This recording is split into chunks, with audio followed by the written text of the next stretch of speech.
Bien, pues en este capítulo vamos a estar continuando con lo que son etiquetas, sobre todo etiquetas importantes que vamos a utilizar para maquetar.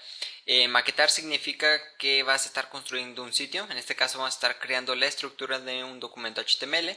En el capítulo pasado vimos las etiquetas más importantes y obligatorias como lo es HTML, Head y Body. Así que vamos a continuar en este capítulo con otra clase de etiquetas que se especializan en texto. La mayoría de los sitios web, prácticamente todo el contenido que tiene un sitio web es texto. Entonces es importante que sepamos cómo manejar el texto. En el capítulo pasado habíamos visto lo que era este documento, y estas ya son etiquetas de texto que nosotros podemos usar, tanto H1, H2, H3 hasta el H6. Así que vamos a continuar. En este caso yo lo que voy a hacer es borrar, simplemente voy a dejar el H1, porque el H1 lo usamos para el título de nuestra página. En este caso, supongamos que tenemos un artículo, pues este sería el título de nuestro artículo. Es importante decirte que solo puedes utilizar un H1 por página, no puedes utilizar varios. En cambio, por H2, H3 sí puedes utilizar todos los que quieras. ¿Esto por qué? Porque tiene un valor semántico, y con un valor semántico me refiero a que es importante que lo hagas así para que sea de la manera correcta. Si lo haces así, Google no te va a penalizar, y te va a posicionar mejor en sus buscadores. Google toma en cuenta que tengas una buena estructura HTML para poder aparecer, entre otros factores, pero bueno, esa es una parte importante. Así que vamos a continuar, y aquí ya vimos los titulares, ahora vamos a ver los párrafos. Los párrafos son los que nos permiten agregar texto. Si te fijas, yo aquí tengo un texto que he agregado. Si actualizo la página, aquí tengo este texto. Este es un párrafo, pero no se maneja tal y como lo estamos haciendo aquí. Esto está mal. Lo que tenemos que hacer es agregar una etiqueta especial para los párrafos. Es importante que lo hagas así. Agregas la etiqueta P y dentro tu texto, ahí está. Lo voy a acomodar un poco. Ahí está. De esta manera es como tienes que agregar los párrafos. Ahora sí, si actualizamos, si te fijas, no hay ningún cambio visual. Pero es importante que lo hagas así porque es semántica. Si tú agregas otro párrafo, que en este caso sería copiar y pegar, si actualizas, si te fijas, hay un espaciado entre cada uno. Al agregar la etiqueta párrafo tenemos un espaciado entre el texto. Si te fijas, es lo que tenemos aquí.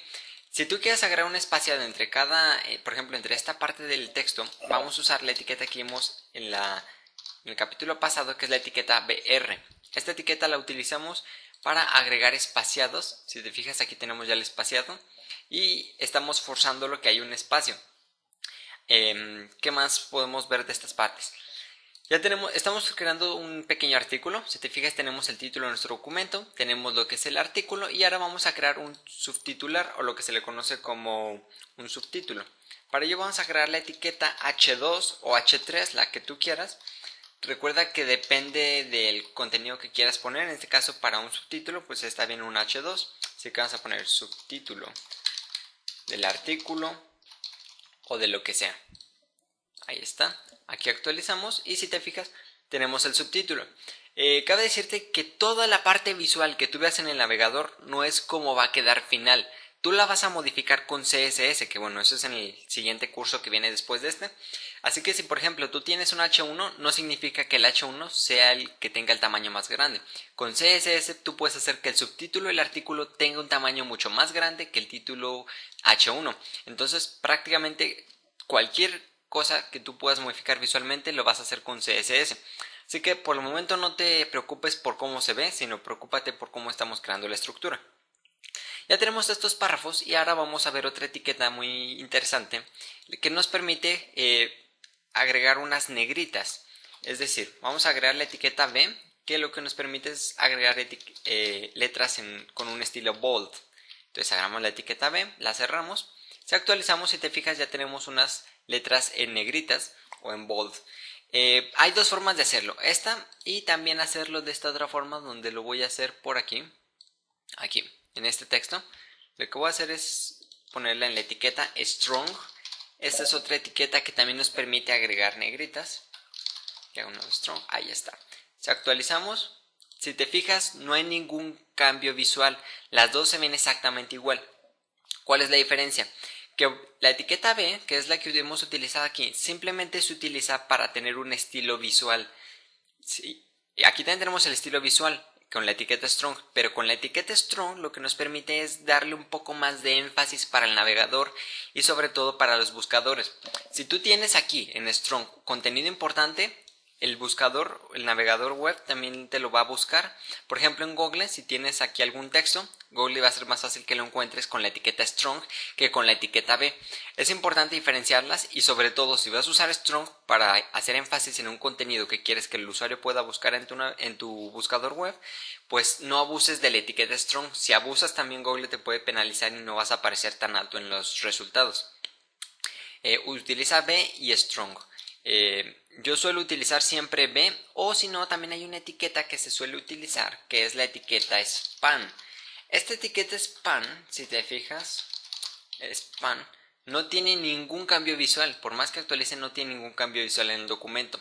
Pero lo que hacemos es que con CSS decimos que el contenido que esté dentro de spam le vamos a agregar cierto estilo. Entonces con spam tú puedes hacer que las letras sean bold sin necesidad de hacer énfasis para que el navegador lo busque. ¿Qué más tenemos por aquí? Tenemos la etiqueta I, que la etiqueta I nos permite agregar letras en itálica, la fuente en la tipografía itálica. Si te fijas, aquí tengo, no se alcanza a ver mucho, pero están en itálica. Estas letras también es una etiqueta, de esta no hay problema cuanto la uses, puedes usarla cuanto quieras. Y también tenemos una etiqueta que nos sirve para hacer citas. Bueno, en este caso aquí dentro del P la voy a agregar. En este caso se llama block quote. Y esta etiqueta, es importante cerrarlas. Block quote, ahí está. Esta etiqueta lo que nos permite es agregar una cita. Es decir, cuando nosotros estamos haciendo referencia a alguna cita que hay en algún libro, etc. Si actualizamos, si te fijas, el texto se hace un poquito hacia la derecha y se agrega un espaciado. Y bueno, a principio no tiene ningún efecto visual, pero significa que es una cita hacia algún artículo, hacia lo que sea. También tenemos la etiqueta cite, que con esta etiqueta lo que nos permite es agregarle más que nada el autor de quien escribe esa cita. Por ejemplo, no sé, Carlos Arturo Esparza. Ahí está. Actualizamos y si te fijas ahí tenemos el nombre, quien la escribió, aparece como en cursiva, aparece en itálica y nos la agrega al inicio. La puedes agregar tanto al inicio como al final, como lo voy a hacer aquí. Fijas, la he puesto hasta el final, actualizo y ahí está, la tenemos al final. ¿Qué más tenemos? Tenemos la etiqueta, ya por último, tenemos la etiqueta de HR, que lo que nos permite es agregar HR. Esta es una etiqueta que se cierra a sí misma. Y esta etiqueta lo que nos permite es agregar una línea separadora entre cada elemento que nosotros queramos. Podemos utilizarla cuantas veces queramos y darle una mejor estructura a nuestro sitio web. Y prácticamente estas son las etiquetas más importantes para poder estructurar texto, para poder darle un poco de estructura. La mayoría de las páginas web se basan en un 80% lo que es texto. Lo demás vienen siendo puros estilos CSS.